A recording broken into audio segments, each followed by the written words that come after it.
Here is the, and I haven't had a chance to write everything out. I just wrote it up on the chalkboard here, and I'd like to add some more things. My theory is this whole thing is coming apart at the seams. That this thing is at its end. Let's look at let's use World War II as an example. What year did FDR was he voted in? Was it 33 or 31 or 33? 31, and took over in 30. No, would have been 32. That was right. Yeah, he took over in 33. He took over in 33. Yeah. Okay. So when did things overseas start to heat up? 39, really.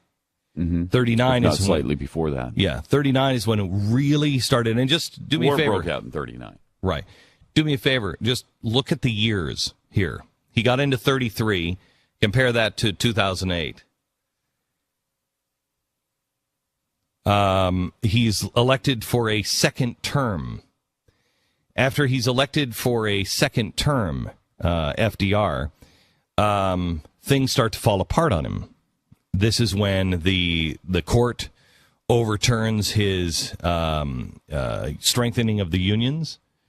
It's when the courts start to go against him, and the people start to say, "Hey, wait a minute, this isn't working." This is when his own administration starts to turn on him. This is when his Secretary of Treasury comes out and says, "We've tried this; it doesn't work." That was in 37 or 38, I believe. Then global war starts to break out. And we start to now wake up and say, wait a minute. If you believe books like The Forging of America or America's Forge, it shows there that finally Winston Churchill wakes FDR up in about 1940. Now, I don't think that FDR hated America by any stretch of the imagination. I just think he was misguided, and he thought that it was time for a new era of things, a progressive era. I do believe this president does not like us too much. He is, he's not a fan of the United States of America. He's not a fan of the Constitution. He's not a fan of the founders. He thinks that he can make it better. And in his arrogance, he and his buddies all in the universities all over will do exactly that.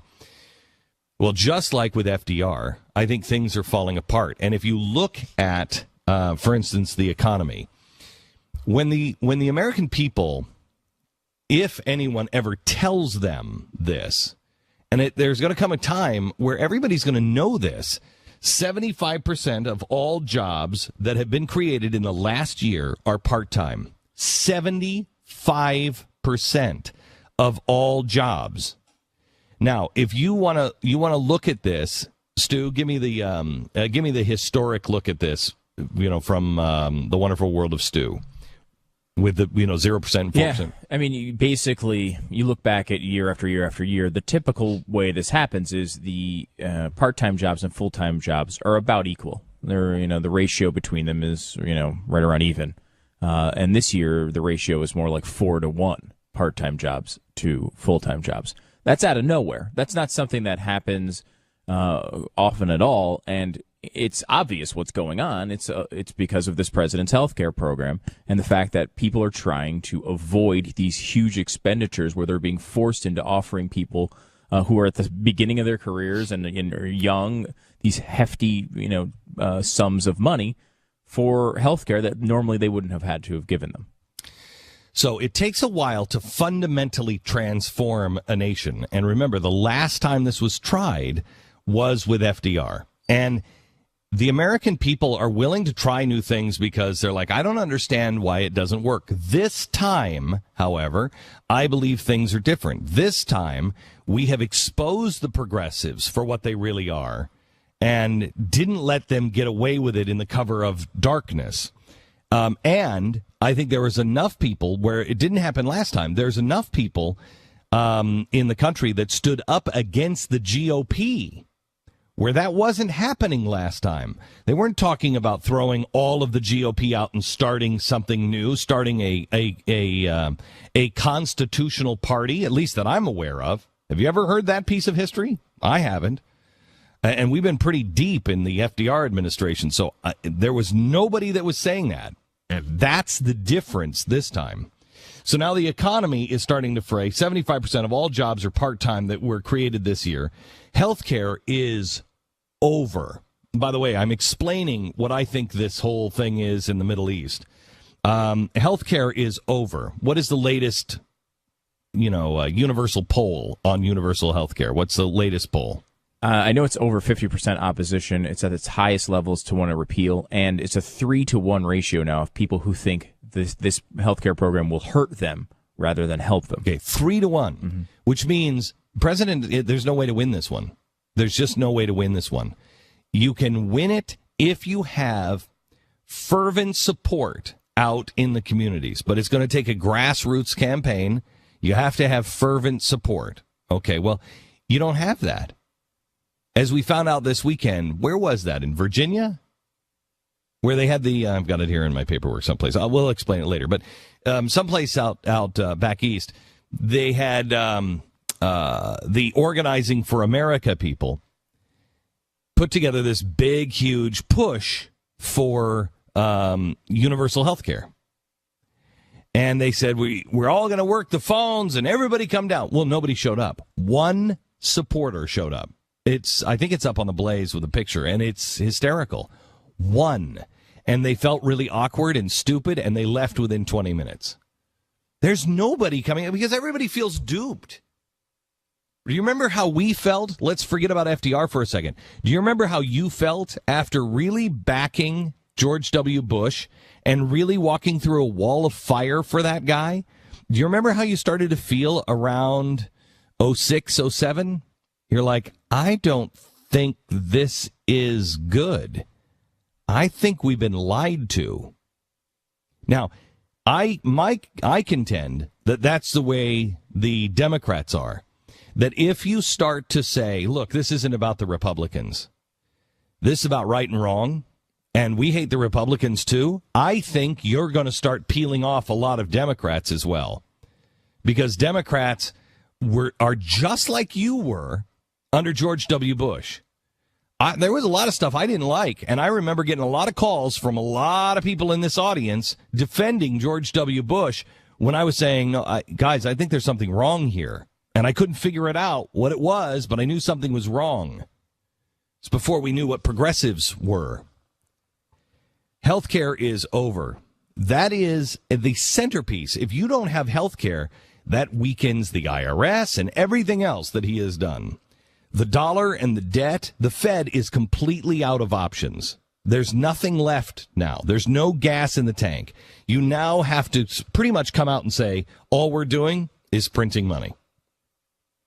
Because there's no rhyme or reason for it anymore. There's no, everybody knows. Where before people thought, well, it might work. There's nobody in the know. There's nobody at the higher levels that think this is going to work anymore. They all know what road we're on. So that jig is up. When you come to politics, his approval rating not getting any better. The IRS, the NSA scandal, they cannot allow the opposition to grow anymore on that. The IRS, I really believe, for the first time in my life, that if the right and the common sense left get together, you could abolish the IRS. For the first time in my lifetime, I believe we have a uniting principle that goes across party lines. You could abolish the IRS. What is this common sense left you speak of? Yeah, I know. I know. Okay. The same thing with the NSA. The NSA could go away for the first time in my lifetime because people are knowing that this isn't good. What they're doing isn't good. And the progressives in the GOP, for the first time since Theodore Roosevelt, are being exposed, uncovered. And when you have Newt Gingrich come out and declare himself this weekend a neocon, and he knows what a neocon means. A neocon does not mean what people think it means. What a neocon literally means is somebody who is a big government, progressive, kind of liberal. that also believes in giant military excursions overseas. A neocon is a progressive in the Republican Party. Neocon really is Theodore Roosevelt. Somebody who believes in, well, I'm a conservative, but I believe in a gigantic government. He's a progressive. So he came out and admitted that he is a neocon. His words, he knows exactly what that means. And he then said, and military intervention doesn't work. So if you have a big government progressive that is also saying, you know what, the John McCains of the world, I think they were misguided. I think they're wrong.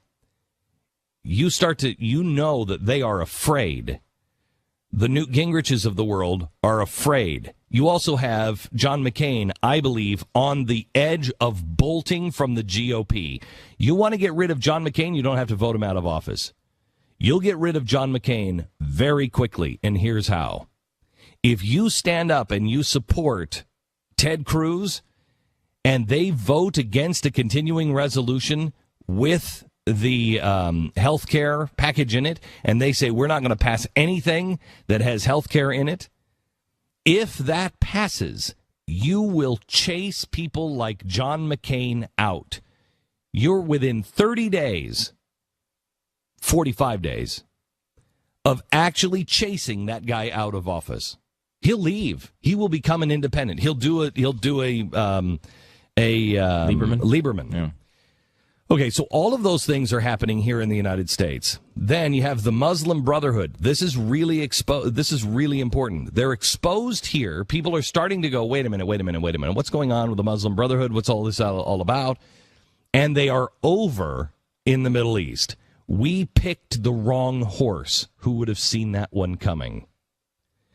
And so they are over in the Middle East.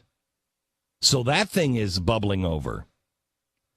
And then you're at the point now where the proxy war is about to be discovered. And when I say proxy war, we have been in a proxy war with Iran and Russia for a while now. We have picked sides, and we have picked the side against Russia. I believe against China as well, although I don't believe they're involved in this proxy war. They're just going to be there to hold, they're just going to be there to buy everything up after it's all over. But Russia has picked Iran. We have picked the Muslim Brotherhood and Libya and Egypt. And we are going in and we're fighting. It's the United States versus Russia. This is what all of us who are my age grew up worried about. This is it. It's been a Cold War. It's been a proxy war. It's been one where nobody really understands it yet. But I think you're about to. I think this whole thing in the Middle East is the beginning of the end of the proxy war and the covert war. You're now going to see an openly hot war, I fear, and the beginning of World War III, which changes everything. Remember, if you look at 33, if you consider 3308, that makes 1939, when war started all over the world, 2014. We're on the same timeline. Same timeline. This doesn't work very long. And so progressives, just like Woodrow Wilson, and just like FDR, what their policies do is stir up all kinds of trouble. And so the world goes into war, but they also need war to help cover what they've done.